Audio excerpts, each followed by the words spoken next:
Assalamualaikum warahmatullahi wabarakatuh. Perkenalkan, nama saya Aula Fajrun Halil Rahman, NIM 1924 10 10 10 44. Di sini saya akan menjelaskan mengenai tugas dari modul 1 Praktikum Data Mining.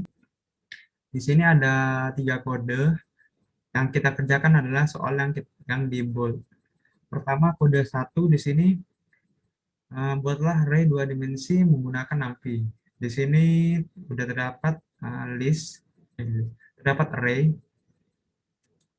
dengan angka-angka yang sudah ditentukan. Kita langsung saja ke codingannya. Di sini kita pertama import numpy dulu, lalu bikin variabel r sama dengan numpy.array. Nah, di sini array ini merupakan modul atau perintah yang ada pada library numpy. Kita isi saja array-nya menggunakan angka-angka yang sudah ditentukan. Di sini array-nya berbentuk 2 dimensi. Lalu kita print saja variabel r-nya dan akan mendapatkan hasil seperti berikut. Hasilnya sama dengan yang diminta oleh soal. Oke, selanjutnya eh, kode 1G yaitu buatlah array 3 dimensi menggunakan NumPy. Di sini juga telah ditentukan angka-angkanya, kita langsung saja ke codingannya. Sama seperti yang tadi, kita import NumPy dulu, lalu membuat variabel r sama dengan numpy.r.array. Kita masukkan saja angka-angkanya di sini. Di sini array siku kotaknya ini ada 3 untuk buka sama tutupnya, karena ini berbentuk 3 dimensi. Lalu kita print saja variabelnya, yaitu print r, dan akan mendapatkan hasil seperti berikut. 785, 477, ini hasilnya sama dengan yang diminta oleh soal. Oke, buat kode 1 telah selesai. Selanjutnya kita lanjut ke soal kode 2. Di sini ada 3 soal. Yang pertama, tambahkan angka 1 pada setiap bilangan baris ganjil dan tambah angka 2 pada setiap kolom genap array berikut. Nah, kita melihat ganjil dan genapnya itu menggunakan indeks. Di sini kan yang ini indeks 0, ini 1, 2, 3. Di sini kolom genap itu merupakan 0 dan 2. Jadi kita blok untuk kolom yang genap.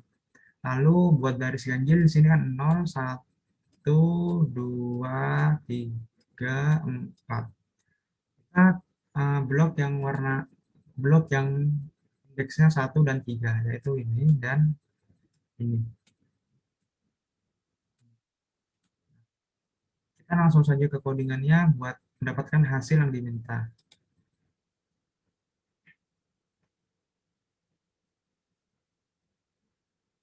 Pertama kita import numpy snp. Di sini kita namakan np biar lebih singkat.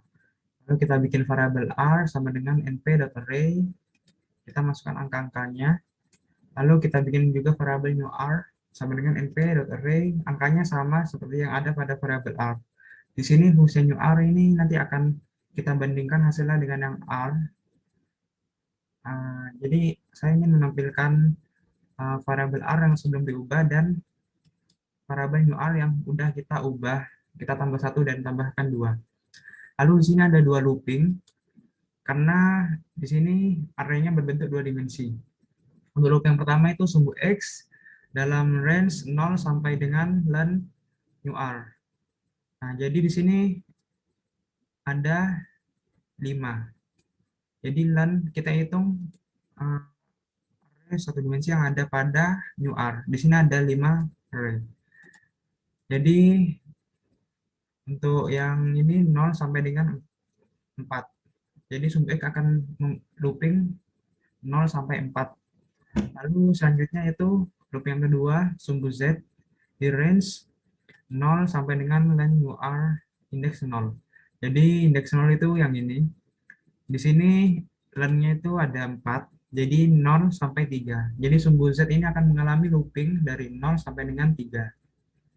Nah, di sini ada 2 percabangan if. Yang pertama sumbu X modulus 2 tidak sama dengan 0 dan sumbu Z modulus 2 sama dengan 0. Ini untuk menjumlahkan angka 1 jika baris tersebut ganjil, dan yang ini akan menjumlahkan angka 2 jika kolomnya genap.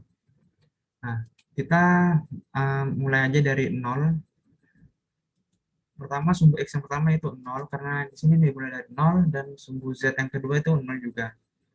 Nah, kita masuk ke percabangannya. Jika sumbu X modulus 2 tidak sama dengan 0. Nah, tadi kan sumbu X yang pertama 0. Di sini 0 tidak sama dengan 0 itu salah. Jadi, kita nggak usah masuk ke percabangan if yang ini. Lalu ke percabangan if selanjutnya itu sumbu Z modulus 2 sama dengan 0. Tadi Z-nya adalah 0. Jadi 0 modulus 2 sama dengan 0 itu benar. Jadi di sini new array sumbu X yang tadi yang pertama adalah 0,0. Sumbu Z yang pertama tadi 0. Jadi new array 0,0. New array 0,0 itu adalah angka 1 ini karena terletak pada indeks ke 0,0. Sama dengan tadi 1 ditambahkan 2 jadi 3. Nah, di sini karena kolomnya tadi genap, maka benar ditambahkan 3 karena tadi 1 ini termasuk kolom genap. Di sini kolom genap, jadi benar jika ditambahkan 2 dan akan mendapatkan hasil 3. Looping ini akan berlanjut terus menerus sampai dengan batas yang sudah ditentukan tadi. Nah, jika kita run akan mendapatkan hasil seperti ini. Ini yang ada pada soal dan ini hasil yang diminta. Jadi di sini untuk baris ganjilnya udah ditambahkan 1. Ini di sini tadi kan 2, sini jadi 3, udah ditambahkan 1 karena baris ganjil. Di sini 5, tadi yang pertama 4 karena ditambahkan 1. Nah, untuk kolom genap juga udah ditambahkan 2. Ini pertama di sini 1 menjadi 3. Di sini 11, pertama 8, terus karena ini merupakan baris ganjil dan kolom genap, maka ditambahkan 3, akan mendapatkan 11. Dengan ini, soal kode 2D telah selesai dan mendapatkan hasil yang diminta. Selanjutnya kita lanjut ke soal kode 2E. Di sini balik sumbu Z array 3 dimensi berikut. Di sini ada array 3 dimensi. Kita diminta membalik ini ke sini. Dan yang ini akan berada di sini. Karena dibalik sesuai sumbu Z. Nah, jadi langsung aja ke codingannya. Di sini pertama kita import nanti snp, kita bikin variabel r sama dengan np.array, kita masukkan angka-angka yang diminta. Di sini berbentuk 3 dimensi, array 3 dimensi.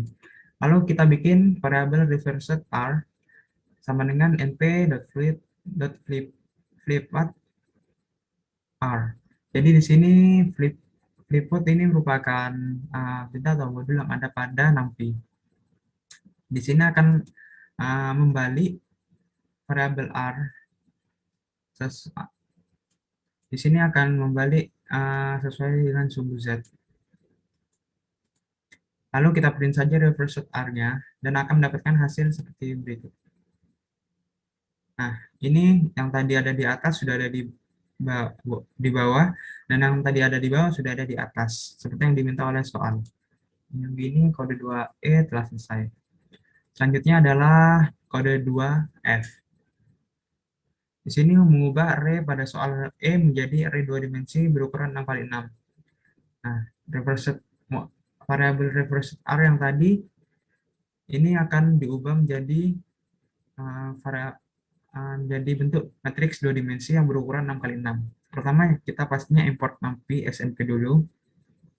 Kita bikin variabel baru yang bernama result R sama dengan reverse R reshape. Di sini kita bisa menggunakan perintah reshape yang ada pada numpy untuk mengubah bentuk menjadi matriks 2 dimensi. Dan masukkan ukurannya itu 6 kali 6. Kita print saja variabel result R-nya dan akan mendapatkan hasil seperti berikut.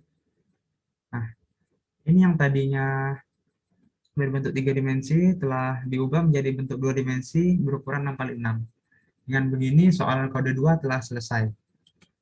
Lalu selanjutnya kita lanjut ke soal kode 3. Di sini hanya ada satu soal, yaitu mengubah matriks kiri menjadi matriks sebelah kanan.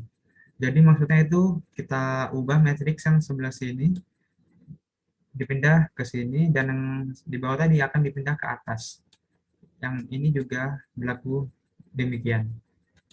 Jadi kayak dipindah secara diagonal gitu. Kita langsung saja ke codingannya.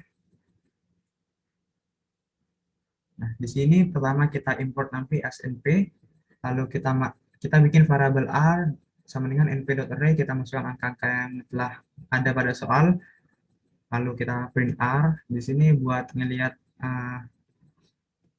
array yang ada pada soal, buat membandingkannya. Lalu kita bikin variabel new r sama dengan kita split variabel r yang tadi menjadi dua bagian dengan axis 0. Kalau axis 0 ini kita bagi secara horizontal atau mendatar. Lalu kita bikin variabel R1 dan R2. Di sini R1 sama dengan new R indeks 0. Jadi new R1 itu akan mengambil area yang ini, dan yang R2 itu akan mengambil variabel yang ini. Mengambil area yang ini. Nah, lalu karena di sini udah ada variabel R1 dan R2, kita split lagi mereka menjadi bagian sendiri-sendiri. Jadi di sini kita bikin variabel baru new R1 dan new R2. Di sini kita split, buat new R1 kita split yang R1 menjadi dua bagian secara horizontal, secara vertikal. Karena sini aksesnya 1, jadi di sini akan kita potong ini menjadi yang 5, 10, 7, 8, 9, 10 ini akan menjadi bagian tersendiri, dan yang ini juga akan bagian tersendiri. Begitupun yang di bawahnya nanti. Nah, di sini juga yang variabel new R2 ini akan split juga yang R2 jadi dua bagian secara vertikal. Nah, lalu kita masukkan ke 4 variabel, yaitu R1 sampai dengan 4. Di sini kita masukkan sesuai yang sudah saya bilang tadi, yaitu menjadi bagiannya sendiri-sendiri. Jadi var R1 itu akan mengambil yang 5, 10, 7, 8, 9, 10. Yang var R2 akan mengambil 10, 7, 4, 10, 25. Var R3 akan mengambil 1, 8, 6, 10, 4, 6. Dan yang var R4 ini akan mengambil 9, 3, 5, 2, 9, 4. Nah, lalu kita selanjutnya adalah menukar posisi per variabel sesuai dengan posisi yang diinginkan. Karena tadi kita udah memisahkan semua yang menjadi satu bagian, kita gabungkan variabel var r itu dengan menggunakan perintah concatenate. Di sini ini merupakan salah satu perintah yang ada pada NumPy untuk menggabungkan sesuatu. Kan kalau tadi split itu memisahkan, yang concatenate ini adalah menggabungkan. Jadi kita di sini saya membuat variabel baru, yaitu reverse R1 sama dengan np.concatenate var R4 dan var R3. Jadi di sini var yang ini 93524 ini akan digabungkan dengan yang ini dengan axis sama dengan 1. Lalu kita juga bikin reverse R2. Di sini sama seperti atasnya, cuma di sini kita menggabungkan yang 10,7 ini dengan 5,10. Secara ini kita gabungkan secara vertikal, jadi atas bawah. Nah, di sini karena udah menggabungkan variabel var R tadi dengan menjadi variabel reverse R1 dan reverse R2, kita bikin variabel R sama dengan np menggunakan concatenate lagi, kita gabungkan reverse R1 dengan reverse R2 secara horizontal. Nah, kita print saja R-nya, variabel R, dan akan mendapatkan hasil seperti berikut. Nah, di sini tadi yang 5, 10, 7, 8, 9, 10 yang ada di atas akan berpindah ke pojok kanan bawah, dan yang 93 itu akan berpindah ke kiri atas. Sedangkan yang 18 ini akan berpindah ke kanan atas, dan yang 17 ini akan berpindah ke bawah, kiri bawah. Nah, jadi ini sudah sesuai dengan yang diminta oleh soal kode 3E. Nah, dengan begini, soal yang ada pada modul 1, praktikum data mining telah diselesaikan. Sekian dari saya, kurang lebihnya mohon maaf. Wassalamualaikum warahmatullahi wabarakatuh.